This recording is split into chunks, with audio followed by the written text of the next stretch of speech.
America में Utah valley university के stage पर जो कुछ हुआ वो किसी हॉलीवुड फिल्म का सीन नहीं था, बल्कि अमेरिका के मेक अमेरिका ग्रेट अगेन के सपनों को चूर चूर करने वाली एक डरावनी काली हकीकत थी। वो हकीकत जो दुनिया को चीख चीख कर कह रही है कि अमेरिका के राजनेता जो हैं वो दुनिया के बाकी देशों से ज्यादा असुरक्षित हैं, क्योंकि अमेरिका में ना राष्ट्रपति सुरक्षित हैं ना उनके चाहने वाले। आपको याद होगा कुछ समय पहले डोनाल्ड ट्रंप पर गोली चली थी, एक कान जो है वो छील गया था, बाल बाल बचे थे, लेकिन ट्रंप के समर्थक आज उतने खुशकिस्मत नहीं थे।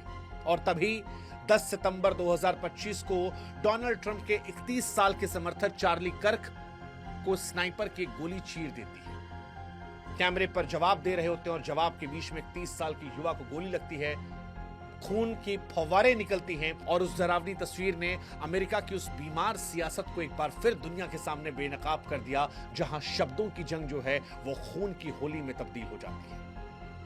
एक नौजवान जो ट्रंप का झंडा बरदार था वो खून के लाल गड्ढे में तब्दील हो जाता है। ये कहानी चार्ली कर्क की है, लेकिन उससे ज्यादा ये कहानी अमेरिका में उस राजनीतिक हत्याकांड के नए उभरते कल्चर की है जिसने अमेरिका को एक खूनी रणक्षेत्र बना दिया है।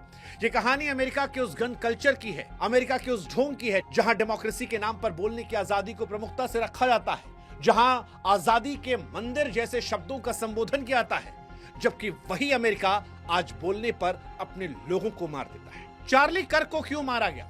कौन सी विचारधारा उनकी थी?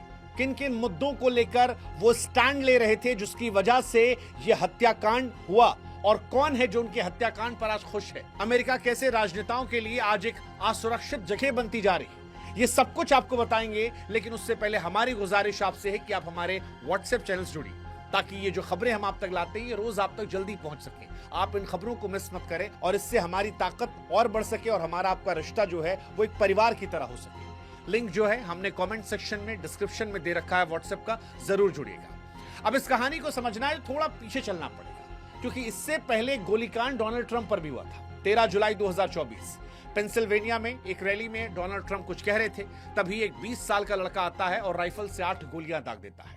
डोनाल्ड ट्रंप का एक कान जो है उसका ऊपरी हिस्सा छिल जाता है। हालांकि ट्रंप खुशकिस्मत थे, सर घुमा लिया था, इसलिए बाल बाल बचे। सीक्रेट सर्विस ने कवर किया। उस दौर में भी कई उनके साथी सहपाठी जो है उनकी मौत हुई थी। FBI ने तब इसे डोमेस्टिक टेररिज्म कहा था। जांच पड़ताल की गई, हालांकि स्पष्ट था कि सीक्रेट सर्विस की ये नाकामी थी और इसी वजह से डायरेक्टर जो थे उनको इस्तीफा भी देना पड़ा। डोनाल्ड ट्रंप इसे ईश्वर का चमत्कार मान रहे थे। ट्रंप बच गए, लेकिन क्योंकि व्यवस्था नहीं बदली गई इसलिए चार्ली कर्क नहीं बच पाए। और चार्ली कर्क, हम स्पष्ट कर दें, कोई साधारण व्यक्ति नहीं था। अमेरिकी दक्षिणपंथी सियासत का एक चमकता सितारा था। वो व्यक्ति जिसने डोनाल्ड ट्रंप के make America great again mission को युवाओं के दिलों में उतारा था। वो लड़का जिसने 18 साल की उम्र में संगठन बनाया था जो कंजर्वेटिव विचारधारा का गढ़ बन गया। 22 साल की उम्र में रिपब्लिकन नेशनल कन्वेंशन का स्पीकर बना। 2020 में डोनाल्ड ट्रंप ने उसे यूथ का सुपरस्टार कहा था।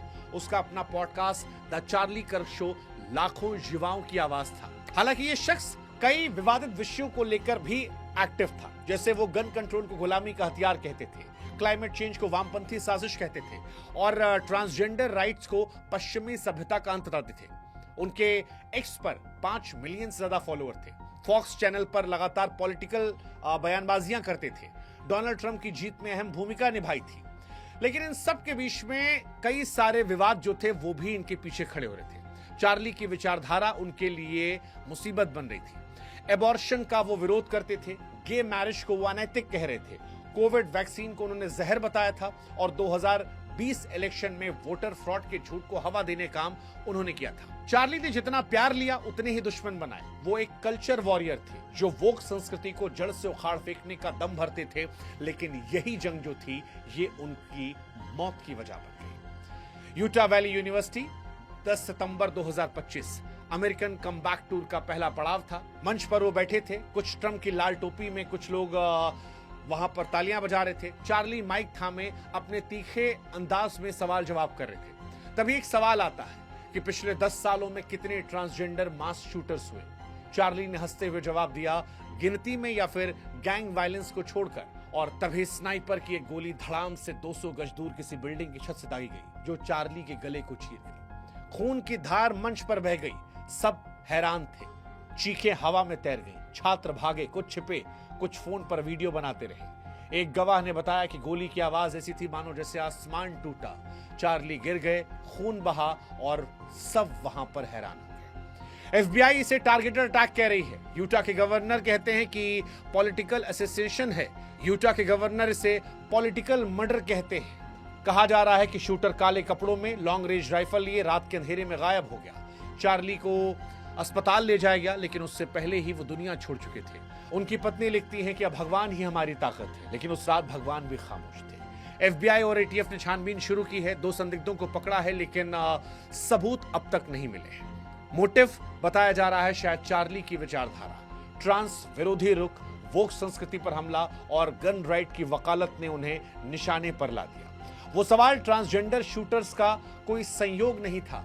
ऐसा लगा कि वो एक ट्रिगर पॉइंट था कि जब वो सवाल पूछा जाएगा उस सवाल के दौरान ही मारा जाएगा। डोनाल्ड ट्रंप इसे पॉलिटिकल हथियार बना रहे हैं। वो लिखते हैं कि the great Charlie is dead.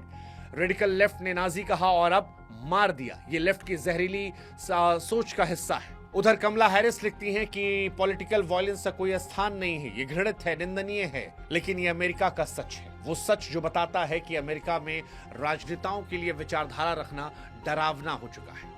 वैसे डरावना अमेरिका का गन कल्चर भी है। दुनिया का सबसे खतरनाक मजाक है ये। सेकेंड अमेंडमेंट के नाम पर हर साल हजारों लाशें गिरती हैं। गन वायलेंस आर्काइव के मुताबिक 2024 में 43,000 लोग मारे गए। स्कूल, मॉल, चर्च, कॉन्सर्ट, कोई जगह सुरक्षित नहीं। चार्ली की हत्या इस गन कल्चर का सबसे तीखा सबूत है।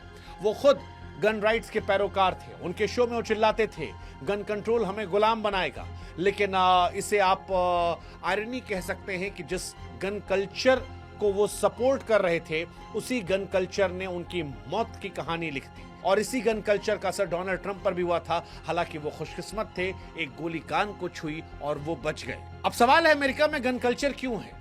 सवाल यह भी कि डोनाल्ड ट्रंप जैसे नेता गन कल्चर को आजादी का प्रतीक क्यों बताते हैं। क्या है आजादी? 300 मिलियन से ज्यादा हथियार आम लोगों के हाथों में, सैकड़ों हथियार वहां पर आम लोगों के हाथों में। हर साल अमेरिका में माना आता है कि 14,000 हत्याएं होती हैं, 25,000 सुसाइड होते हैं, सैकड़ों मास शूटिंग होती है।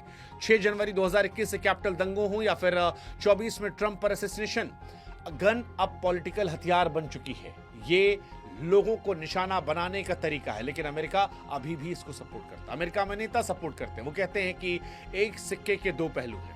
चार्ली की हत्या ने गन कल्चर को लेकर एक बार फिर डिबेट शुरू कर दी है। सवाल है कि क्या ये कल्चर बंद होगा, क्या ये पॉलिटिकल मर्डर जो है अमेरिका में बंद होगा, और क्या डोनाल्ड ट्रंप जो है अब अगला हमला उन पर हो सकता है। क्या वो सुरक्षित हैं, क्योंकि पहले भी निशाना बनाया गया था। क्या अब नेताओं को बोलने से पहले सोचना होगा।